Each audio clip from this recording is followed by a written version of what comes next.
नमस्कार, मेरा नाम पिंटू सिंह यादव है और आप सभी का न्यूज़ लाइव में स्वागत करते हैं। दोस्तों, आज हम लोग कॉन्स्टिट्यूशन क्लब में हैं और कॉन्स्टिट्यूशन क्लब में एक प्रोग्राम है जिसको आप देख सकते हैं यहाँ पर कि श्री राजीव दीक्षित जयंती के अवसर पर जो है डॉक्टर BRC प्रस्तुत कर रहे हैं। Autism ASDC reversal training and पुस्तक का विमोचन है, जिसमें मेन अट्रैक्शन जो होगा वो डॉक्टर BRC प्रस्तुत करेंगे। 1000 जो है सक्सेसफुल जो केसेस हुए हैं उसको लेकर वो बताएंगे। इसके अलावा CIM CNTP और CAR के छात्रों का दीक्षांत समारोह भी है। तो ये पूरा का पूरा जो है आयोजित किया जा रहा है। तो यहाँ की सारी चीज़ें जो है मैं आपको एक्सप्लोर करने की कोशिश करूँगा, आपको दिखाने की कोशिश करूँगा। तो चलिए आगे चलते हैं और फिर आपको दिखाते हैं। आज से 50 साल पहले ये मूवी भी आई थी सर। किस कब आई थी? 1973 में आई थी, जिस साल मैं पैदा हुआ। तो आप में से वो लोग जो इस बात को रिलेट करते हैं, मेरी उम्र के लोग, याद कीजिए उस वक्त ऑटिज्म, जो कि आज का मुख्य सब्जेक्ट है, ऑटिज्म का नाम और निशान ही नहीं था। एब्सोल्युटली नील, शून्य था, zero. ADHD, attention deficit hyper activity disorder, बिल्कुल शून्य, था ही नहीं। डायबिटीज टाइप 1 था ही नहीं। चश्मा कितने लोग पहनते थे तब स्कूल में? याद कीजिए। मेरे स्कूल में, पूरे स्कूल में एक ही बच्चा पहनता था, क्योंकि एक पहनता था, उसका नाम भी याद है, अखिलेश नाम था, पतला सा लड़का था, क्लास 3rd में। तो क्यों याद है? क्योंकि वो एक ही था, ऐसा उसका नाम ही था चश्मू, क्योंकि वो एक ही था, इकलौता था। आज की तारीख में अगर आप बात करें, आप किसी भी स्कूल में जाएंगे, हर तीसरे बच्चे के चश्मे लगेंगे, है कि नहीं? हर दूसरे बच्चे को डेंटल प्रॉब्लम है, एवरी सेकंड चाइल्ड। हर चौथे बच्चे को इंटेस्टाइनल डिसऑर्डर है, एवरी 4th चाइल्ड। हर 10वें बच्चे को 1 in 10 ADHD है, attention deficit hyper activity disorder, जो इवन 2000 से पहले भी बहुत रेयर था। हर 100 में से एक बच्चे को ऑटिज्म है। ऑटिज्म का सिंपल मतलब ये कि वो बच्चों को जिंदगी भर माँ बाप पे ही निर्भर रहना पड़ता है। अपना कोई काम खुद से नहीं कर सकते। अक्सर ब्रश करना, कपड़े पहनना, कुछ मांगना, टाइम पे सोना, बेसिक काम है, या बोलना फॉर दैट मैटर, नहीं कर सकते। तो ये सारी चीज़ें उस वक्त शून्य थी, बिल्कुल शून्य थी। कोई बोलेगा नहीं उस वक्त डायग्नोस नहीं होता था, अब तो हो रहा है ना। 50 साल का कोई अगर उस वक्त ऑटिज्म का पेशेंट होता, चलो तब नहीं हो रहा था, अब तो हो रहा है। क्या आप दिखा सकते हैं ये 50 साल वाला है, ये इसको ऑटिज्म है? क्योंकि ये तो माना ही जाता है ना कि वो कभी ठीक नहीं होगा। फिर तो आज भी अगर जिंदा है तो आज भी आप दिखा सकते हैं, ऐसे एक भी दिखा सकता है कोई? डायबिटीज टाइप 1 50 साल हो गया, कोई एक इंसान दिखा सकता है ही नहीं। ADHD का कोई एक इंसान 50 साल वाला, 40 साल वाला है ही नहीं, क्योंकि तब था नहीं, अब है। और ये बड़ी तेजी से बढ़ रहा है। जितनी तेजी से आप सोच नहीं सकते, उससे ज़्यादा तेजी से बढ़ता है। जितनी तेजी से ये बढ़ रहा है, उतनी तेजी से उसकी इंडस्ट्री भी बढ़ रही है। ऑटिज्म इंडस्ट्री 8 लाख करोड़ का पिछले साल का उसका टर्नओवर था, 8 लाख करोड़, और 2030 तक वो दुगना होने का पूरे उसके प्रोजेक्शंस हैं। तो वो कैसे हम रोकें? पहली बात तो ये हुआ क्यों, इसको समझने की कोशिश करते हैं सिंपल भाषा में। और समझाने के लिए आप में से कोई ऐसे हैं जो 1960s में पैदा हुआ हो, 1950s में पैदा हुआ हो? आप हैं फुले जी, सर आइए। कोई ऐसा है जो 2000 के बाद पैदा हुआ हो, 2000 के आसपास पैदा हुआ हो, 1990s 2000? आप हैं, आइए। एक खेल खेलते हैं सर। खेल तो नीचे से खेलना पड़ेगा, यहाँ से, हाँ आपको उधर आना पड़ेगा। ये खेल कुछ ऐसा ही है यहाँ पे। और 1990 वाला कौन है? आप हैं, आप इधर इधर इधर इधर, यू विल बी हियर। आप इधर सर, आप इधर।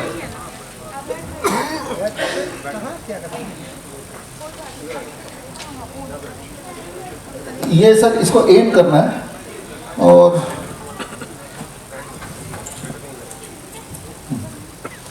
ये डार्ट है, और कोशिश करने की ये जो स्ट्रक्चर बना है, जो भी बना है, इसमें आपको मारना है। आप में से एक दो और भी आ सकते हैं इनकी हेल्प करने के लिए। आइए आइए आइए। इसको इस स्ट्रक्चर में उधर खड़े होकर डालना है। बीच में आना चाहिए, कोशिश करनी है। और भी कोई एक दो? आइए 1990 के बाद पैदा हुए हैं, मान लेते हैं, ठीक है ना। और भी कोई 1990 के बाद मान लेते हैं, ठीक है ना। ठीक है, ये मेरी बेटी का टिफिन बॉक्स, आज छुट्टी है तो ये टिफिन बॉक्स ले आया मैं। अच्छा, देख रही हूँ उधर से। अच्छा, तो अब ये स्ट्रक्चर के बीच में मारना है। और सर आप भी मारिए, 2 मार लिए, 3, तीनों स्ट्रक्चर के अंदर। एक और ट्राई और। नहीं है, ये नहीं है ना। अच्छा, लगे अंदर है। ये दोबारा, ये गिर गया। एक, यस, स्टार्ट। जल्दी डिसऑर्डर नहीं दिखाइए। अगर आप दिखाएंगे तो मैं ये दिखा दूंगा कि वो अनवैक्सीनेटेड चाइल्ड होगा। No vaccine at all. आज भी हमारे देश में, पूरे दुनिया में 10% ऐसे बच्चे हैं जिनको वैक्सीन किसी न किसी वजह से नहीं लगाई जाती, या तो वो छूट जाते हैं या उनको पहले से ही पता है। मेरी बेटी यहीं बैठी है, जब हॉस्पिटल में बैठा भी पहले ही बता दिया था कि भाई, सबको बता दिया था कोई वैक्सीन नहीं लगेगा। लेकिन मेरी सास से छीन के ले गई नर्स, एक लगा दिया।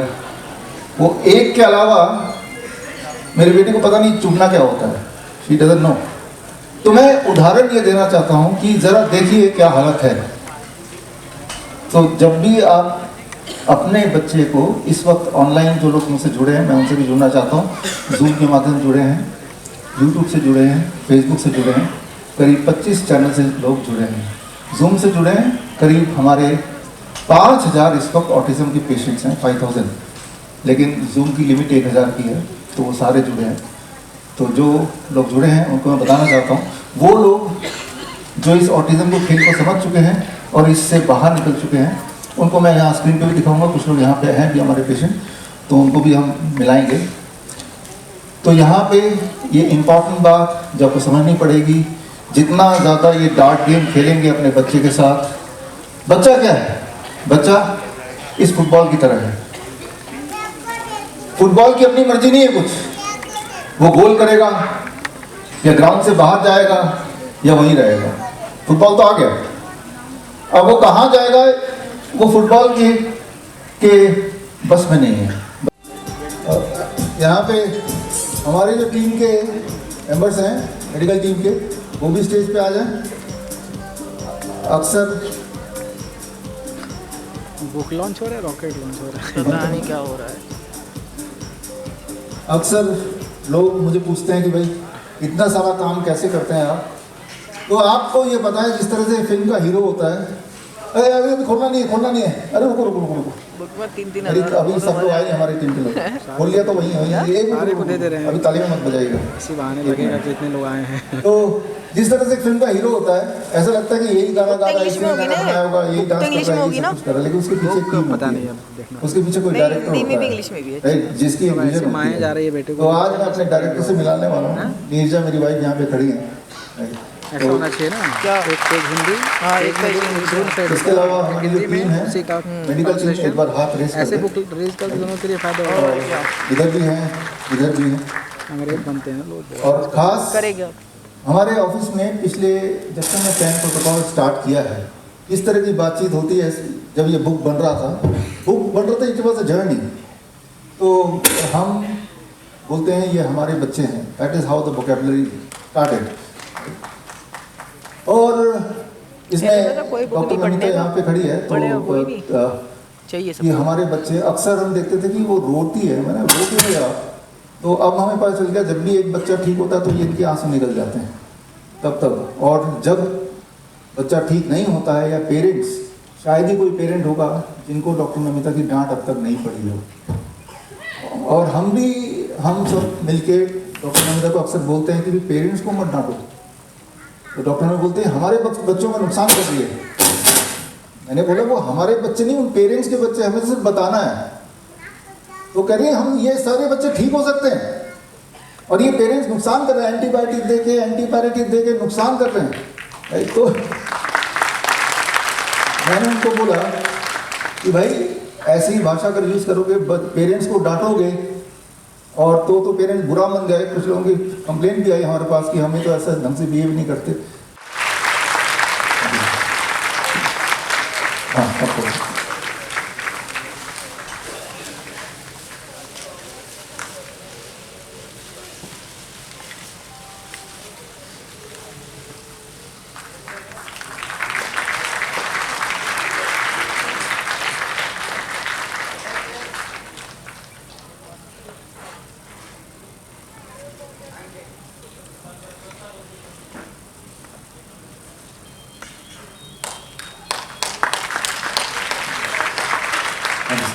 Thank you so much. You may please take your seats. सारे इंडिकेशंस फॉलो करता था, 2 वर्ड्स बोलता था, फिर वैक्सीन का प्रॉब्लम आया और 1 हफ्ते के बाद अक्षत पूरा चेंज हो गया। लाइक कुछ रिस्पॉन्स ही नहीं कर रहा था, आई कांटेक्ट नहीं करता था, कुछ भी नहीं, मतलब वो जो 2 वर्ड्स थे वो भी गायब हो गए। फिर मेरे हस्बैंड सर के कांटेक्ट में आए, that like a magical things happen to us. और अभी ये अक्षत हमारे बीच में है बहुत अच्छे से। अभी मैं उसको सुंदरकांड का एक्चुअली कहीं से भी पार्ट बोलूँगी ना करने के लिए, कहीं से भी रैंडमली, तो वो वहाँ से ही स्टार्ट कर देगा, तो आप कर सकते हैं। अक्षत का अच्छा, आपके साथ कंफर्टेबल है क्योंकि आपका स्वागत है ना। अच्छा जान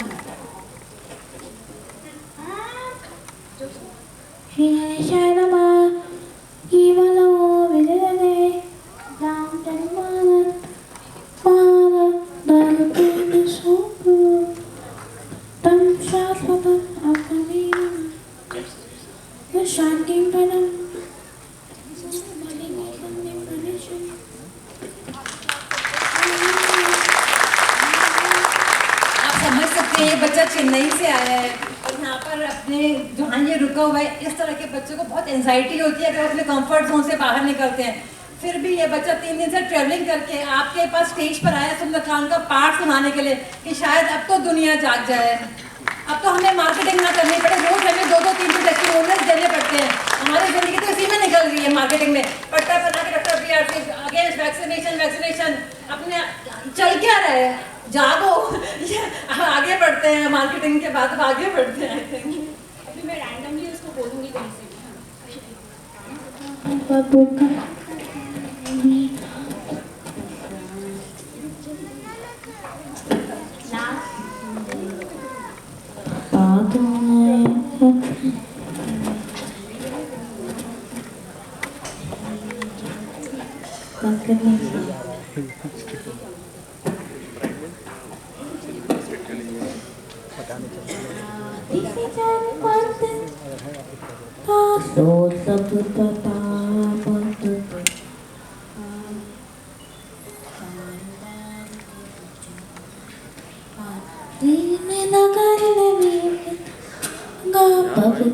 पंकज दबिकेती आसुमन सावधान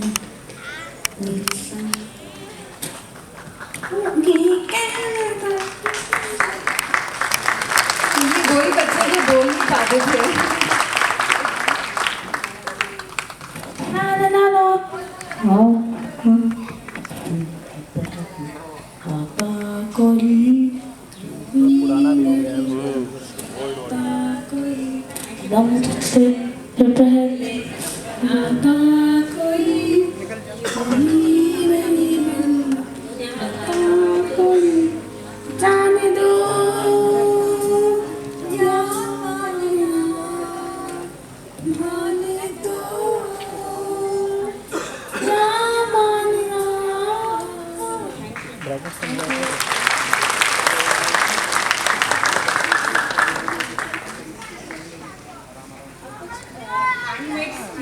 अक्षत ने बनाया है क्यों होने के बाद।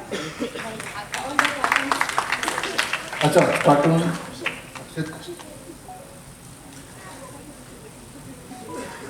लाइए। Thank you, thank you.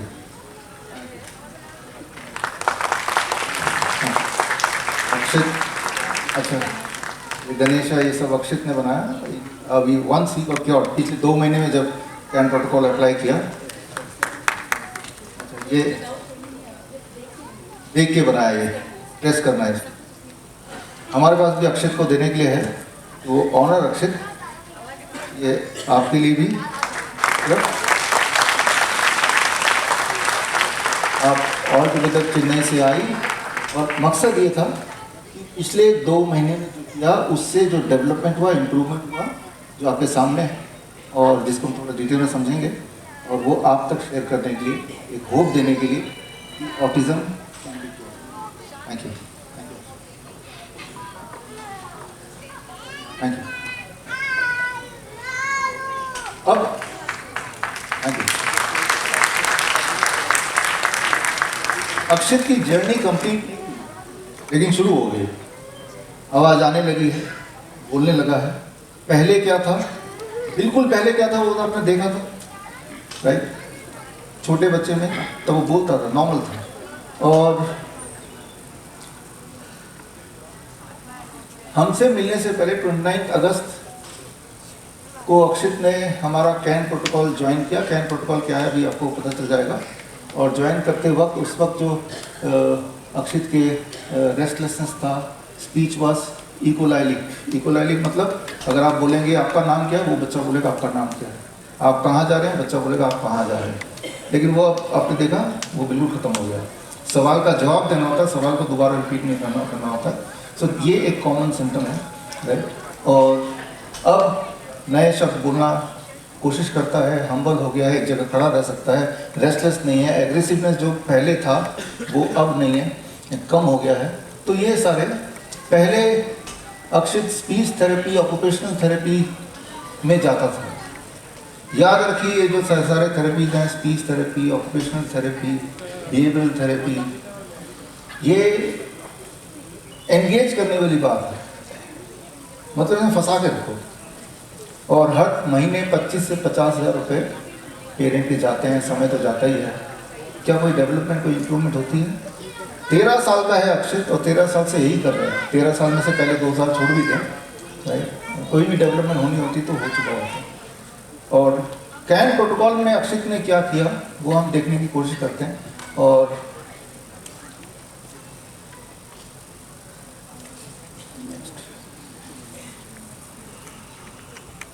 Next please,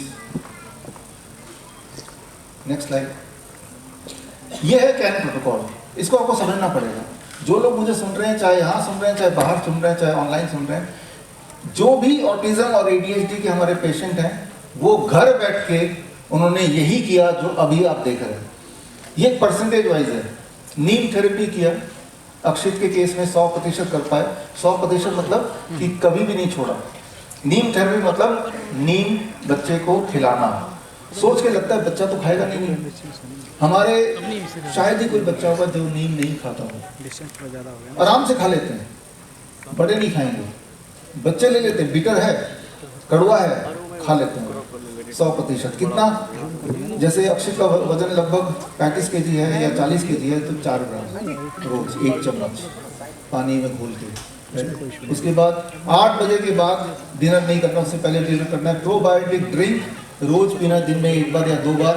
probiotic drink क्या है? कई सारी रेसिपीज़ हैं जो आपको आज जो किताब रिलीज होगी उस किताब के माध्यम से मिल जाएगा। और बनाना है घर पे। कोकोनट इंटेक, कोकोनट इंटेक कितना, ये बड़ा इंपॉर्टेंट है, इसको थोड़ा समझने की ज़रूरत है। और कोकोनट इंटेक क्यों, कैसे? देखिए जितने सारे फल है उसमें सबसे ज़्यादा फैट अगर होता है among the fruits and vegetable, that is coconut, 1/3 fat ही है। ये 90 ग्राम का है तो 30 ग्राम ये फैट है। और एक बच्चे को हर दिन करीब 40 ग्राम फैट तो हमें देना ही है, तो 40 ग्राम में से 30 ग्राम इससे मिल जाएगा, यानी कि रोज़ कितना टुकड़ा खाना है। लेकिन इतना टुकड़ा खाएंगे कैसे? उसके कई सारे रेसिपीज़ हैं, हमारी टीम रेसिपीज़ बनाती है जो बच्चा खा ले। पेरेंट्स को सिखाते हैं, उनकी मम्मी को सिखाते हैं ऑनलाइन, और फिर बच्चा खा लेता है। बहुत ही टेस्टी, बहुत ही ज़्यादा पैलेटेबल होता है। तो that is how it is. Sunlight exposure, detail में जाएंगे। DIP डाइट, 0 वोल्ट थेरेपी, तो यही किया। इसके डिटेल में अगर जाना चाहते हैं तो ये किताब आप देख सकते हैं, नहीं तो मैं आपको आज की ट्रेनिंग में बता ही रहा हूँ।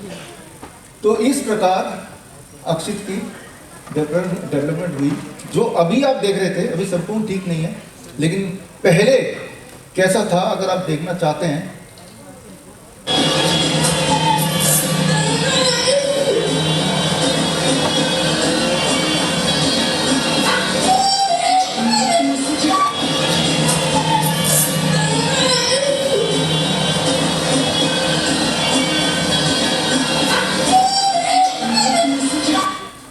तो ये कुछ 29 अगस्त से पहले की वीडियो, जस्ट पहले की वीडियो है।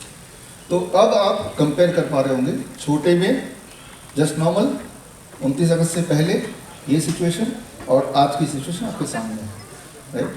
तो इससे आप समझ रहे होंगे कि किस तरह से ऑटिज्म उसमें होता क्या है। Very very difficult to handle the child, ये समझना पड़ेगा आपको। तो खैर ये समझना थोड़ा कठिन है, ये कॉम्प्लिकेटेड सब्जेक्ट है।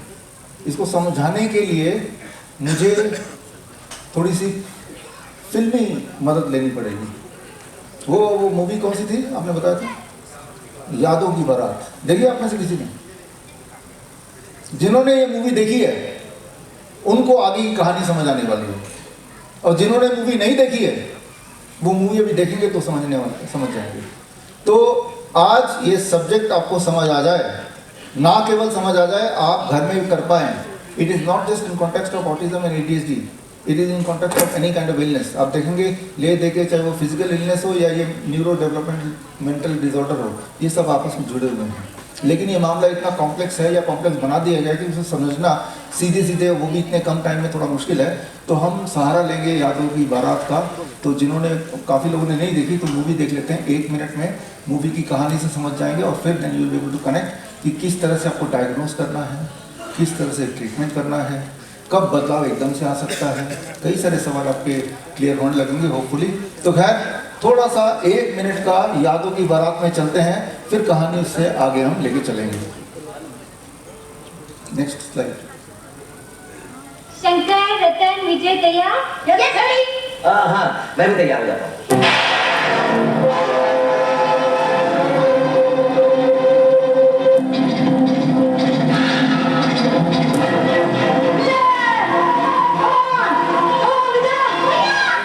और ये रहा मूर्ति चढ़ाने का फुल प्रूफ प्लान। मैं अपने प्लान खुद बनाता हूँ। गुड।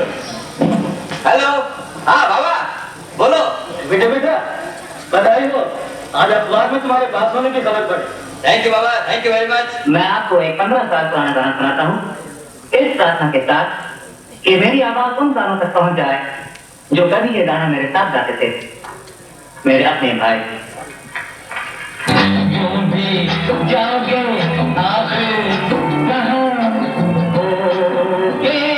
हमारे, यादों की बारात निकली है आज दिल के द्वारे, दिल के द्वारे।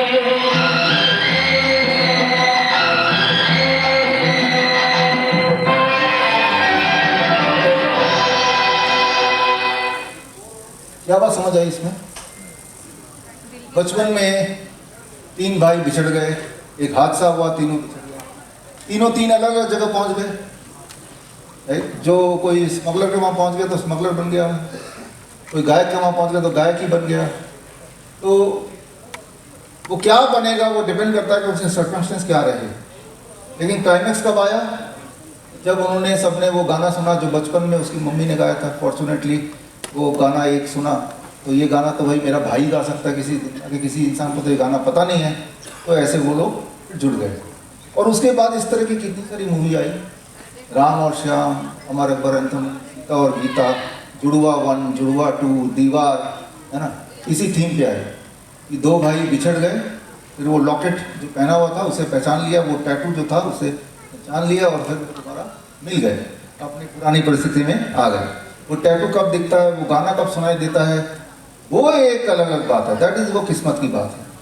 तो खैर अभी ऐसे 2 भाइयों से मैं मिलाऊंगा जो बिछड़ गए थे 2 भाई, और ऐश्वर्या अन्ना है, ऐश्वर्या अन्ना स्पिरिचुअल भाई हैं। बिछड़ना क्या होता है, ये थोड़ा बहुत मुझे एक्सपीरियंस है। जब मैं इन्हीं की उम्र का था, थोड़ा छोटा था, हम भी 2 भाई हैं, तो रेलवे स्टेशन में अचानक मेरा भाई छोटा वो गायब हो गया आंखों के सामने से। लेकिन उस वक्त मेरे पेरेंट्स ने कोई गाना तो नहीं सिखाया था, लेकिन तो उस वक्त ये था, याद कीजिए, कि एक ही तरह का कपड़ा खरीद लेते थे डैडी, और डैडी भाई दोनों सब वही, तीनों ने एक ही कपड़े, एक ही थान पहना हुआ था। तो बस डैडी एक तरफ भागे, पुलिस से पूछा ऐसा कपड़ा वाला देखा, और मम्मी मुझे लेके भागी कि ये वाला कपड़ा वाला बच्चा देखा क्या। और कुछ देर में मेरा भाई बाहर निकलने वाला था रेलवे स्टेशन से, पकड़ा गया, राइट। और इस तरह के एक्सपीरियंस हुए। तो मुझे तब समझ आया, उसके बाद एक बार और ऐसा हुआ, लेकिन तब 2 महीने लग गए मिलने में। तो मुझे ये लगता था कि ये दुख बहुत ज़्यादा बड़ा दुख होगा, दुनिया का सबसे बड़ा दुख पेरेंट्स के लिए, मम्मी के लिए, कि उनको ये नहीं पता कि उसका बच्चा कहाँ पे है कि नहीं खाया, मर गया, जिंदा है, तो ये कांस्टेंट पेन होगा। लेकिन जब इन बच्चों से मैं मिला तो मुझे लगा इससे भी बड़ा कोई दुख हो सकता है, कि जब बच्चा खुद से ही बिछड़ गया, सबसे बिछड़ गया, अपने आप से ही। जो वो था अब वो नहीं है, जो उसकी आइडेंटिटी थी वो नहीं है। तो बट फॉर्चुनेटली अब वो जो बिछड़ गए वो वापस से मिल गए। तो ऐसे 2 एग्जाम्पल्स, 2 बच्चे आपके सामने हैं। और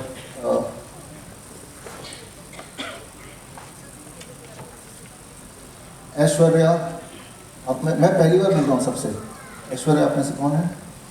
ऐश्वर्या है, लेकिन ऐश्वर्या है और आप ऐश्वर्या की मम्मी हैं। और क्योंकि मम्मी सामने है तो क्यों ना मम्मी ही ऐश्वर्या के बारे में बताए, पहले की कहानी, अभी की कहानी, जो भी आप बताना चाहते हैं ऐश्वर्या के बारे में प्लीज़ बताएं।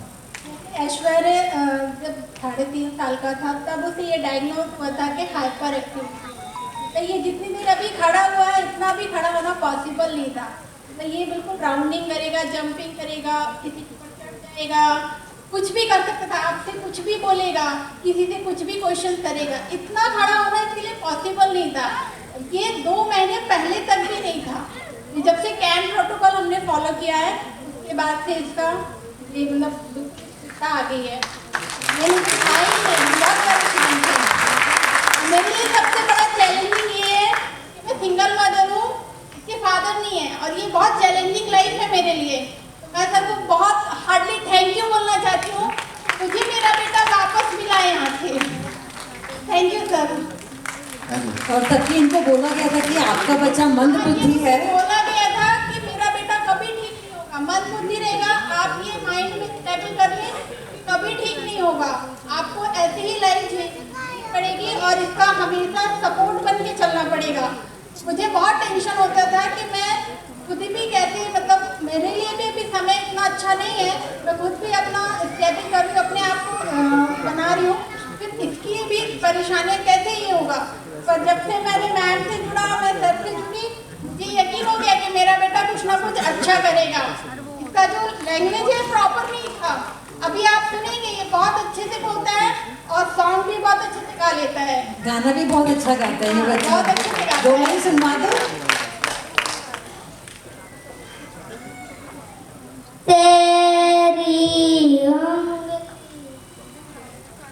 तेरी उंगली पकड़ के चला, ममता के आंचल में पाला, हाँ ओ मेरी माँ, मैं तेरा लाडला,